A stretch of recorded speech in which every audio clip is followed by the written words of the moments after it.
Isa na namang panibagong araw, panibagong adventure, at panibagong experience.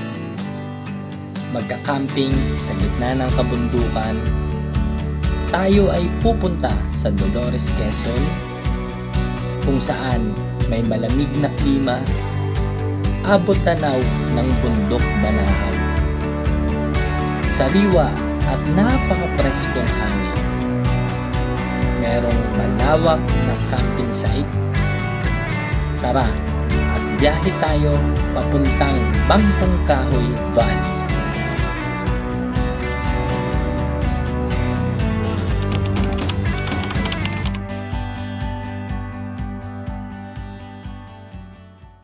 Dito na kami sa may Antipolo, sa may 7-Eleven. Kasama ko na si John Ray, Gino, si June, saka yung pinsan nila John Ray, Sunny, Gino. Apat kami ngayon na babiyahe at time check nasa 4 AM na. Balikan ko kayo kapag nandun na kami sa may Dolores Public Market. I-stop over muna kami ron, bibili kami ng mga pagkain. Dito na kami sa may kahabaan ng Pila, Laguna. Stop over lang muna kami, nag-almusal, kumain lang kami ng Canto Pares. Pahinga na rin para siguro mga 1 hour mahigit na kami na bumabiyahe. At ang next update ko sa inyo kapag nandun na kami sa may Dolores, Quezon Public Market. Dito na kami sa may Dolores Public Market. Namili na kami ng mga pagkain namin na iluluto pagka nag-camping kami.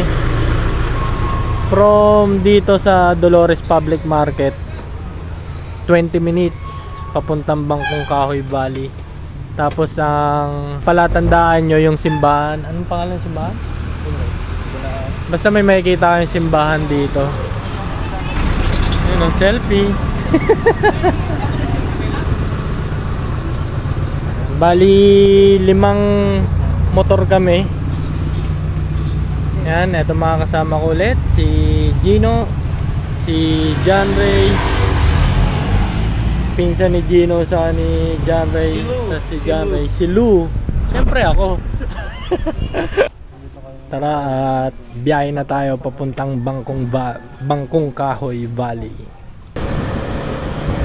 Eto na at diretso na tayo ng biyahe. Ang nakapina sa amin is yung Bangkong Kahoy Valley na mismo. Time check tayo, 7:45 AM. Siguro ang dating natin dun mga 8:30. Medyo may mga pataas ng part dito. Let's see kung anong adventure ang naghihintay sa atin dito. Update ko kayo mamaya mga kapatid sa mga dadaanan para if ever na pumunta kayo, may reference kayo. Kasi ang alam ko, merong rough road dito. Not sure lang ako kung kaya ng sedan. Makikita nyo naman dito sa video to para may guiding kayo. Dito sa part na to, tanaw mo na yung mga kabundukan. Di lang ako sure kung yan ba yung Mount Banahaw. Pero napakaganda dito pa lang mga kapatid. Tanaw mo na yung mga bulubundukin. Or Mount Banahaw lang talaga to. Marami kasi. Ayun o. Tapos meron pang ano, may clouds pa. Napakaganda. May mga part na medyo pataas. Kaya ingat-ingat lang dito pagdadrive.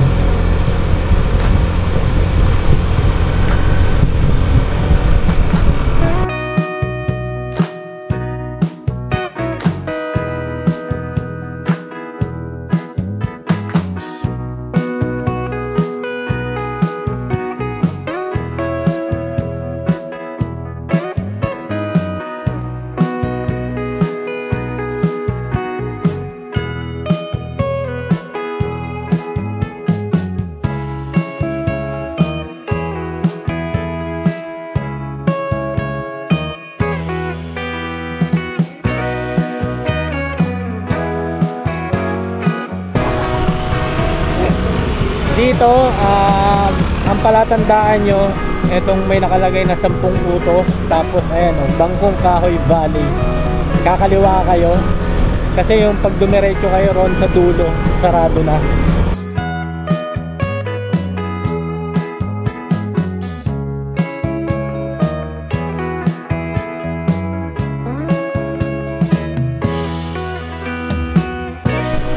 Ito mga kapatid yung start ng rough road. Dito makikita natin kung mahirap ba or kung kaya ba siya ng sedan.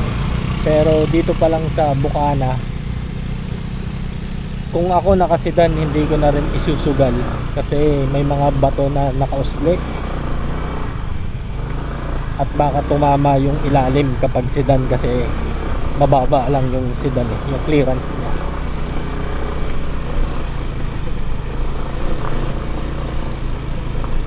Based sa experience ko ngayon, mahirap kasi mabato. Ito nakikita nyo naman kung gaano ka rough road siya. Pero so far kaya naman ng motor. 500 meters Bangkong Kahoy Valley na. Dito sa point na to mga kapatid, mako-confirm ko na hindi kaya ng sedan dito. Kaya sa mga magbabalak pumunta rito sa Bangkong Kahoy Valley, I suggest na ang gamitin yung sasakyan yung mga matataas yung clearance. Kahit siguro 4x2 kaya. Hindi naman kailangan ng 4x4 kasi hindi naman ganun yung pataas talaga siya. Yun nga lang, marami mga bato sa rough road. Kaya hindi talaga kakayanin ng mga mababa yung clearance.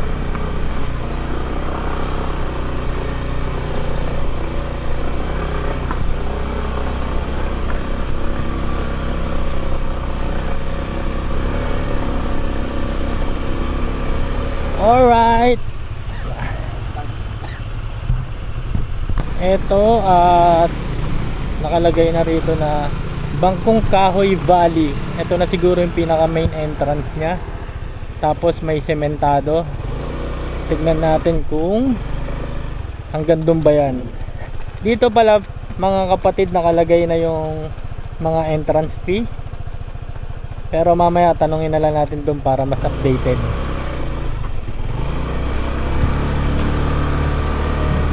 Ito, sementado na. Hindi lang natin alam kung hanggang campsite na to.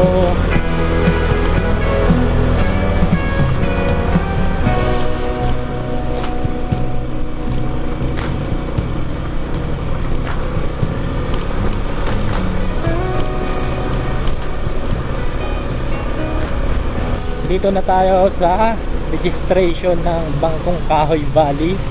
Baba na muna tayo rito, magpapark lang tayo saglit, tapos magbabayad tayo ng mga fee. Good morning po. Mas mapapalaban ba kami bandaron? Di naman.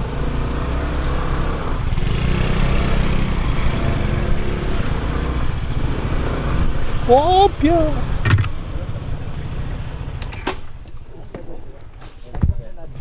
Magre-register muna tayo, tapos magbabayad ng fee.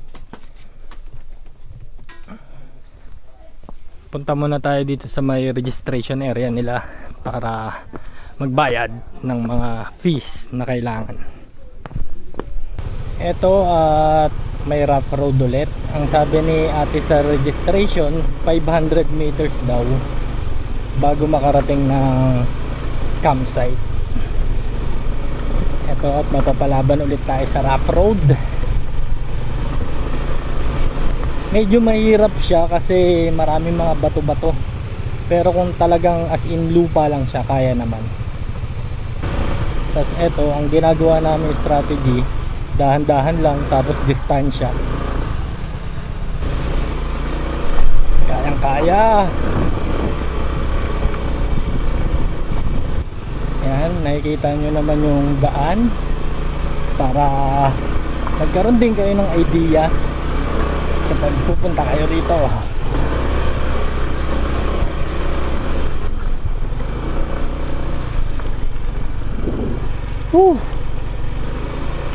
Kaya pa, kaya.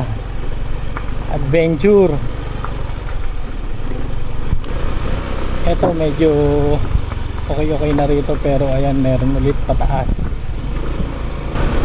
At biglang nangyari ang hindi inaasahan. Oh! Uy!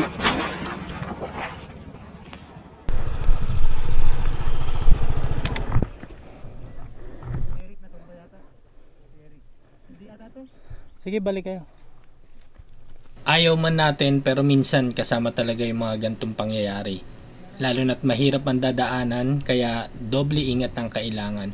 Buti na lang at walang malubang nangyari kaya diretso lang tayo hanggang makarating sa campsite. Maliit lang naman yung sugat ko.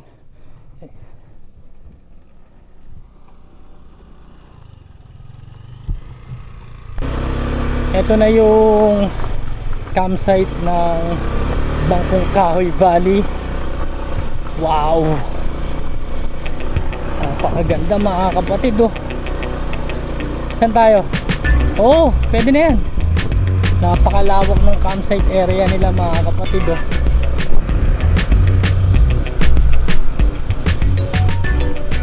Panalo.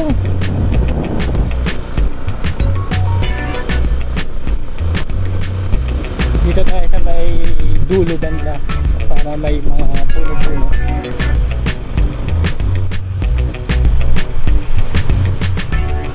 Saan tayo? Oh, sige. Hi. Tara, kamusta? Masakit?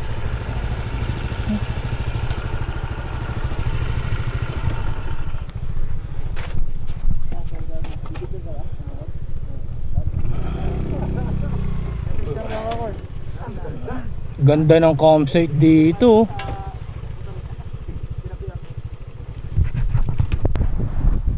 Sa ngayon mainit pero malakas yung hangin. Ayan lang yung Mount Banahaw. Tapos itong buo na to, ito yung pinaka campsite. Dito kami pumesto sa may bandang likod sa dulo. Set up lang muna kami ng aming gamit para kahit paano makapagpahinga na. Ito na yung setup ng campsite namin. Ito kay paring June, ito yung sa akin, tapos dun yung sa magkapatid sa pinsan nila. Tapos dun sa dulo yung magiging tambayan namin. Tapos nandito na rin yung motor namin. Maganda rito mga kapatid kasi sobrang lawak ng campsite. Kaya goods na goods, saka lumalamig na yung hangin.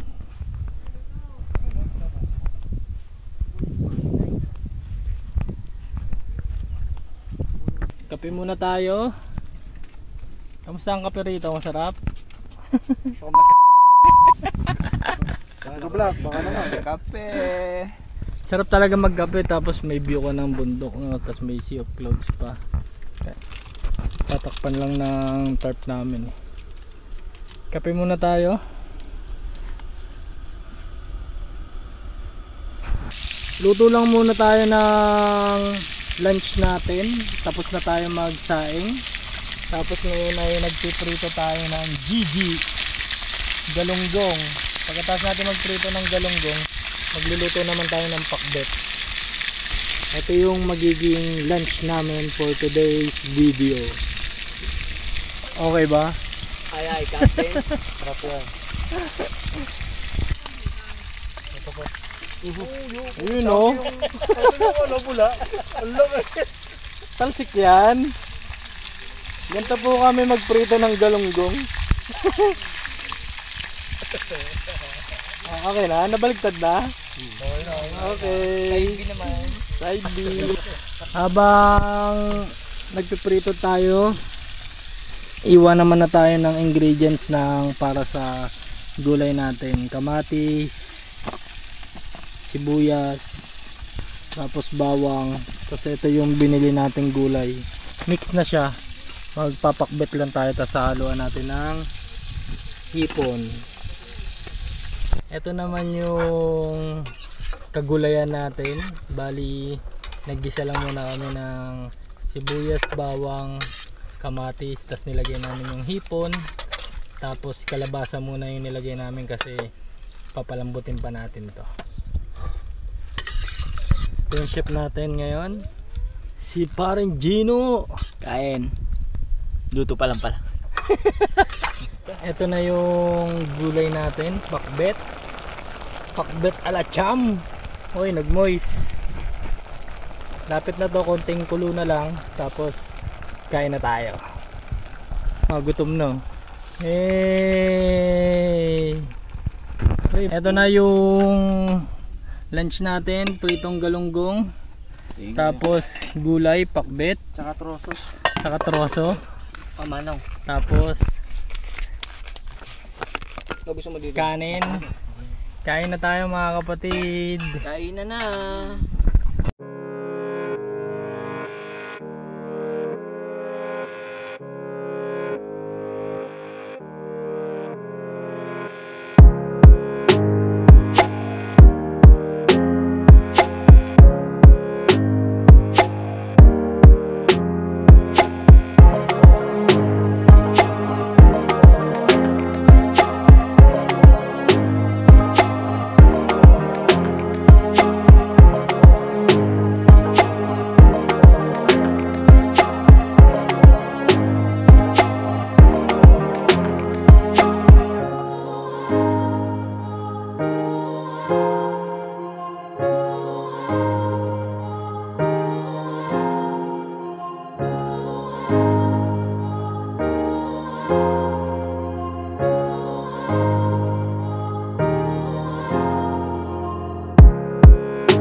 Kaya gising ko lang, umidlip tayo. Time check 3:40 PM. At eto na ang itsura ngayon dito sa campsite. Dito sa napili naming spot bandang likod.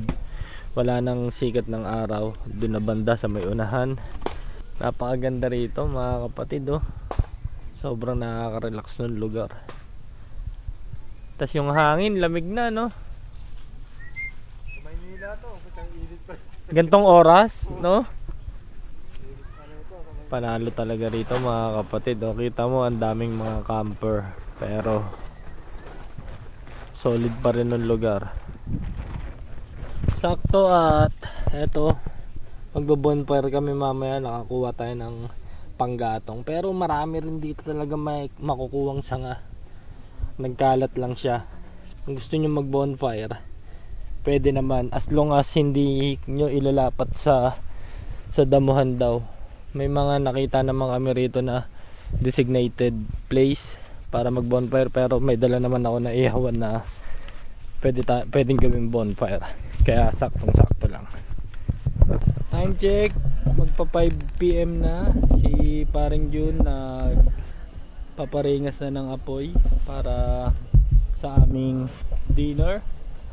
Ang dinner natin ngayon ay ang pambansang dinner sa camping, liempo. Tapos may tira pa kaming gulay, initin lang namin, tapos gawa tayo ng soup. Ito na yung liempo natin. Ang nakatoka naman dyan si Chef Junray, you know. Hey. We win. Set up na rin tayo ng mga ilaw natin kasi magagabi na rin para mamaya ready na. Tapos nagsaing na rin kami. Soup na lang para mamaya ako nalulutuin kasi madaling lumamig. Kasi malamig na rin talaga, kaya ito nag-jacket na rin ako. Naiwan kami ni paring Jun at naglakad-lakad muna yung mga kasama namin. Panalo talaga yung lugar dito mga kapatid oh. Tignan nyo naman yung itsura ng bundok. Kulay orange na may green dahil sa mga puno.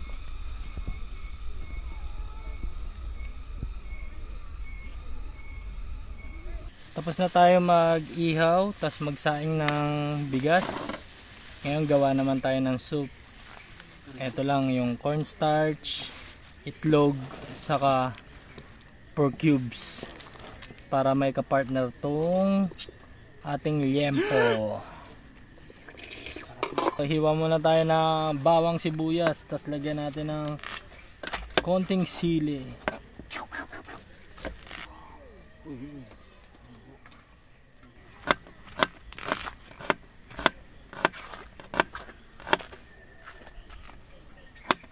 Lapit mo dito.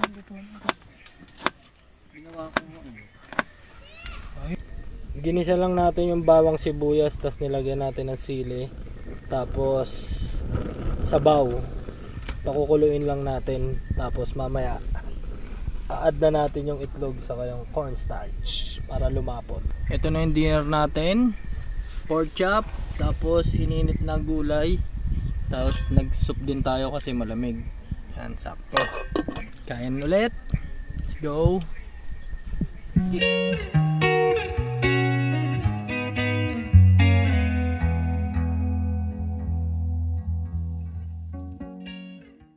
Time check mga kapatid, 7:30 na ng gabi. Tapos na rin tayo kumain. Yung ibang kasama natin nag-asikaso na mag-ayos ng gamit. Tapos waiting lang kami ni Paring Jun. We're the boss. Tapos socials tayo pagkatapos. Malamig rito, iba yung hangin. Ramdam mo yung lamig niya.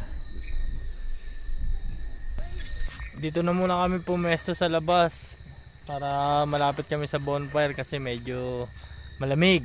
At shot lang muna kami pampainit. Yan sila. Sup?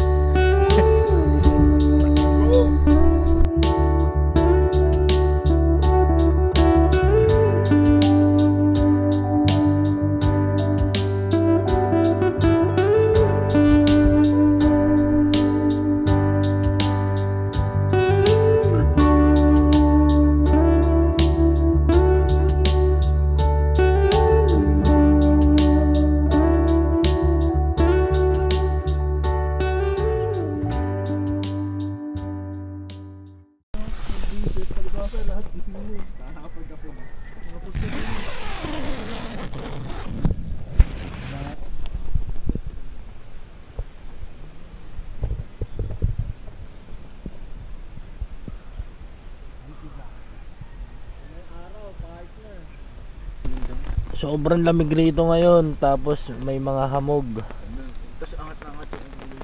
Saktong sakto, magkakape muna tayo. Kape muna tayo. Asikaso lang muna tayo ng breakfast. Ang nakatoka naman dyan si Paan John Ray. Hey, Ano yan niluluto mo? basa. Yun o, tuyo. Kung kasama lang namin kayo mga kapatid, yung amoy ng tuyo nakakagutom. Tapos meron tayong salted egg. Tapos mag-scramble egg din tayo. Tapos gagawa ulit tayo ng soup kasi request nila.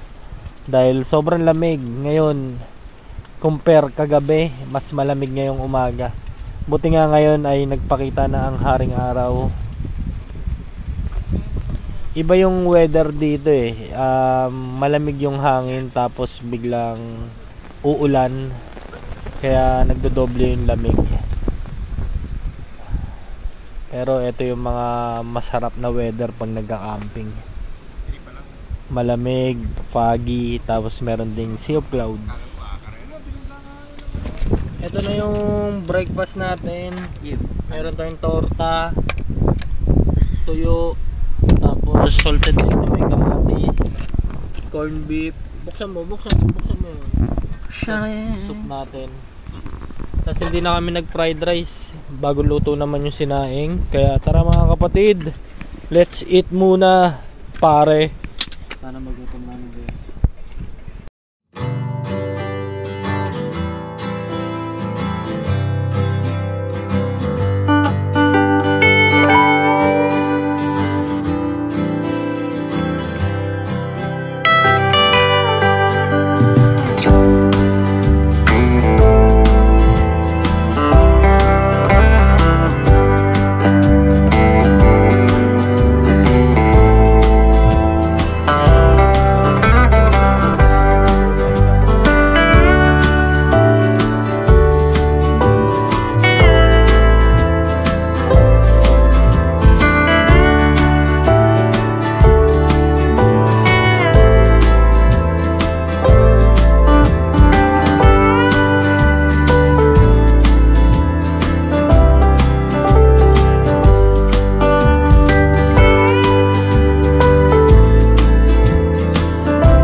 Ito ang sitwasyon namin ngayon.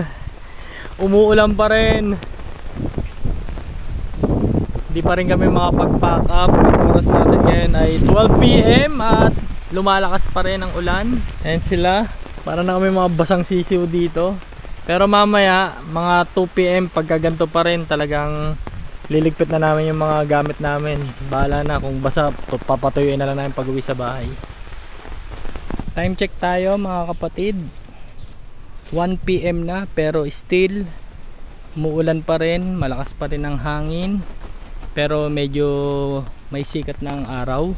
And yung mga kasama natin nakapagbaklas na ng tent. Sa akin maya maya na muna, pero hindi na namin totally napatuyo. And sila, ang magiging plano na lang namin ay patuyuin namin yung aming mga tent pag uwi sa kanilang bahay, kasi possible na masira yung coating niya, waterproof coating ng cover ng tent kapag basa siya tapos tinupetas hindi na natin pinatuyo. Nagtry ako kanina na magpalipad ng drone, pero nung papaliparin ko pa lang siya, wala, biglang bumagsak na naman yung ulan tapos lumakas yung hangin. Hindi tayo nakapag aerial shot dito sa Bangkong Kahoy Valley. Ang ganda pa naman niya, tapos puro bundok. Papakita ko sana sa inyo yung aerial shot ng campsite na to, pero siguro ito yung reason na babalik pa tayo rito, magre-revenge tayo rito.